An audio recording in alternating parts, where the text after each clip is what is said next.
Zelensky vient de se rendre compte de l'inégalité,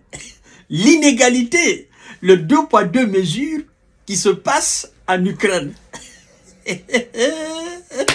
Ah là, la situation irano-israélienne vient de donner une leçon de vie à Monsieur Zelensky. Ah oui, là lui-même, il vient de dénoncer clairement les Occidentaux. Mesdames et messieurs, vous allez comprendre tout à l'heure. Waouh. Vous savez, on dit souvent que la réalité des choses finira toujours par attraper les menteurs, les manipulateurs. Oui. Et je vous ai dit, nous sommes dans un monde de force. Il faut chercher la force. La force inspire le respect, la considération. La force inspire forcément le respect et la considération. Oui, chères dames, chers messieurs, chères demoiselles. Zelensky dit quoi? Partagez cette vidéo, elle est très importante. Partagez-la dans tous les groupes possibles. Abonnez-vous sur cette page, activez la cloche de notification pour ne plus rater mes vidéos. Vous savez, pour vous d'abord vous situer dans la situation du Moyen-Orient, irano-israélienne. Les Occidentaux ont avoué clairement que ce sont eux qui ont intercepté la plupart des projectiles, des engins volants, n'est-ce pas, sans pilote iraniens. Or, comme je l'ai mentionné dans une de mes émissions, pendant que c'était encore chaud, vous devez savoir que l'Israël n'est pas un pays membre de l'OTAN, premièrement, officiellement. L'Israël n'est pas un pays de l'Union européenne, à ce que je sache, si je ne me trompe pas. Donc, il n'y a aucun article de l'OTAN, y compris l'article 5 de l'OTAN, qui protège l'Israël et qui appelle les pays membres de l'OTAN à protéger l'Israël contre un quelconque missile ou une quelconque attaque ou une quelconque riposte d'un quelconque pays. Il n'y a aucun article mentionné officiellement dans la charte, n'est-ce pas, qui a mis en place l'OTAN, l'Alliance Atlantique, machin. Alors, Zelensky se dit quoi? Mais l'Ukraine, l'Israël, nous sommes le même pays. Aux yeux des Occidentaux, nous ne sommes pas membres de l'OTAN, encore moins de l'Union européenne. Il n'y a rien qui nous concerne. Mais qu'est-ce qui s'est passé pour que les Occidentaux activent automatiquement les armes de défense et de destruction pour intercepter tout ce qui venait de l'Iran? Et qu'est-ce qui fait que les Occidentaux ne peuvent pas activer les mêmes armes défensives et offensives pour intercepter les missiles venant de la Russie? Pourquoi ce deux poids deux mesures? Mesdames et messieurs, la sauce devient très douce. Tous les ingrédients sont réunis pour que cette sauce-là, elle devienne très douce. Partagez cette vidéo dans tous les groupes possibles. Ça va se savoir, chères dames, chers messieurs, chères demoiselles. Monsieur Zelensky a appelé les pays occidentaux à protéger l'Ukraine de la même manière qu'ils ont protégé Israël lors de la récente riposte iranienne contre l'Israël. Et M. Zelensky continue. Écoutez bien cette déclaration de Zelensky, elle est très importante. Et toute l'élite ukrainienne doit faire très attention à cette déclaration. Tout le monde entier doit écouter ça. Parce que Zelensky vient d'envoyer une balle ronde dans le camp de ses propres alliés. Écoutez bien ce qu'il dit, chères dames, chers messieurs, chères demoiselles. Partagez la vidéo, sécurisez-la. Écoutez. En défendant, dit-il, M. Zelensky dit, en défendant Israël, le monde libre a démontré que ce type d'unité est non seulement possible, mais tout à fait efficace. Les actions décisives des alliés ont empêché, selon lui, le succès de la terreur, n'est-ce pas, et la perte d'infrastructures et ont forcé, dit-il, l'agresseur en parlant de l'Iran, à se calmer. Il dit, c'est la partie la plus importante de sa déclaration, il dit, je cite, « Le même scénario est possible en protégeant l'Ukraine du terreau-terreau, comme il qualifie la Russie, un pays qui, comme Israël, n'est pas membre de l'OTAN. Et cela ne nécessite pas l'activation de l'article 5, mais simplement une volonté politique, a déclaré M. Volodymyr Zelensky. Il dit quoi en clair, en français clair?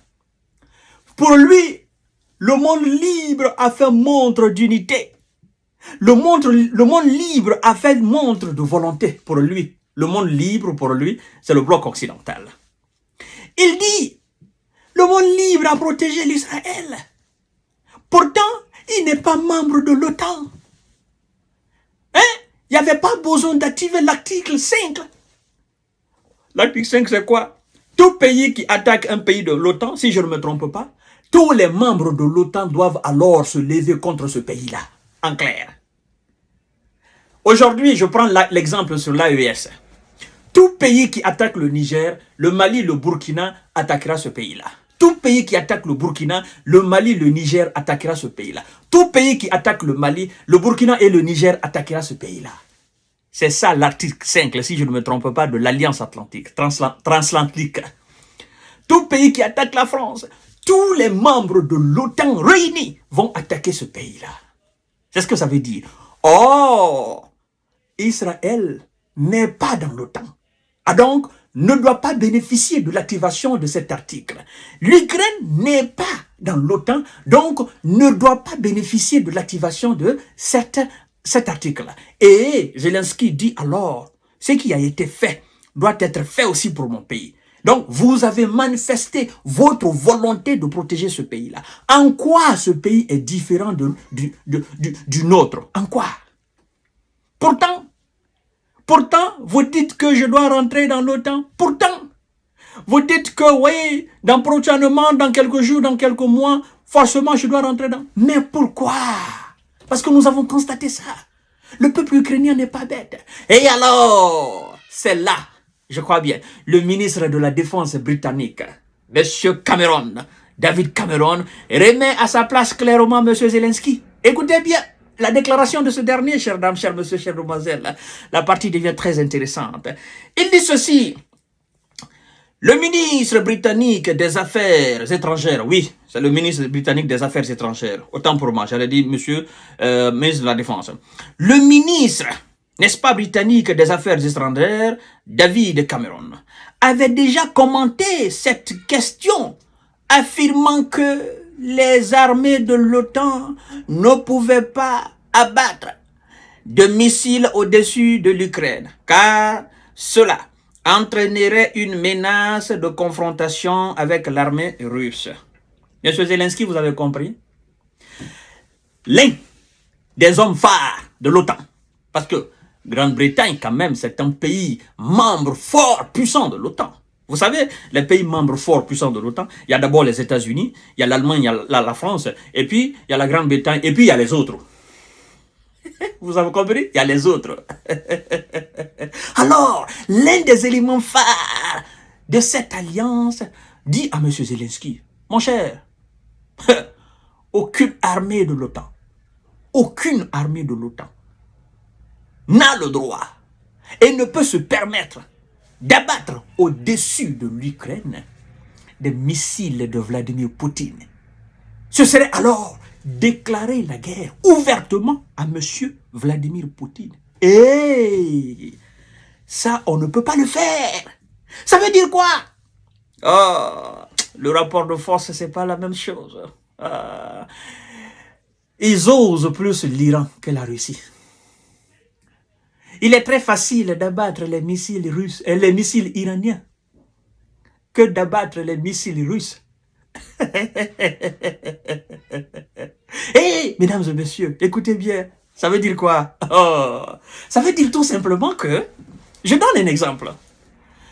Ce qui a été l'Iran, si ça avait été la Russie, Je dis bien, je le mets dans le conditionnel. Ce qui a été l'Iran, si ça avait été la Russie, aucun pays de l'OTAN n'allait oser toucher un seul missile ou un seul drone russe en dessous de l'Israël. Ça veut dire quoi? Le monde entier, les Occidentaux peuvent vous attaquer partout. Mais ils n'oseront jamais avec la Russie.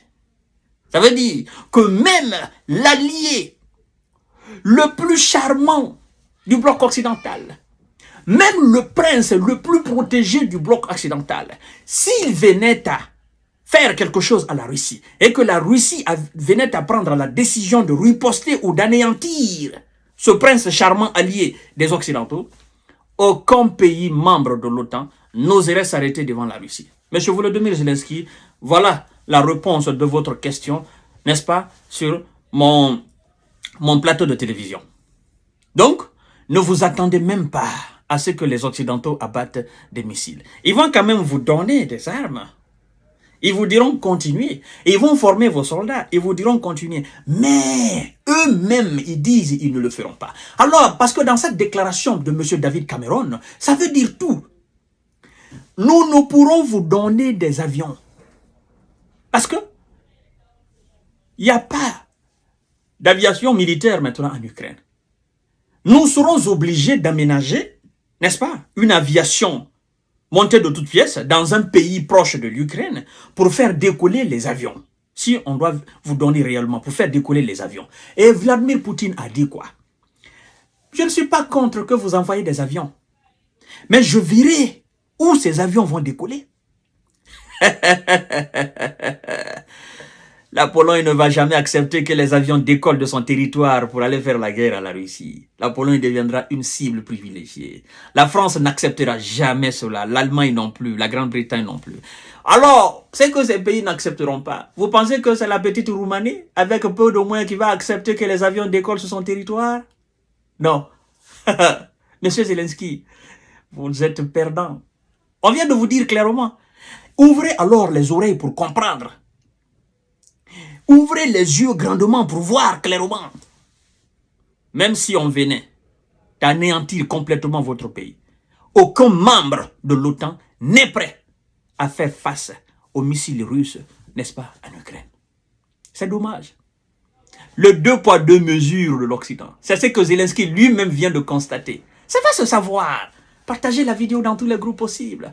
Monsieur Zelensky, l'Israël n'est pas égal à l'Ukraine aux yeux des États-Unis d'Amérique. C'est pas la même chose. Non, l'Israël n'est pas égal à l'Ukraine aux yeux de la France. C'est pas la même chose, monsieur Zelensky. C'est pas la même chose. Il va lire l'heure. À tout à l'heure. Partagez la vidéo dans tous les groupes possibles.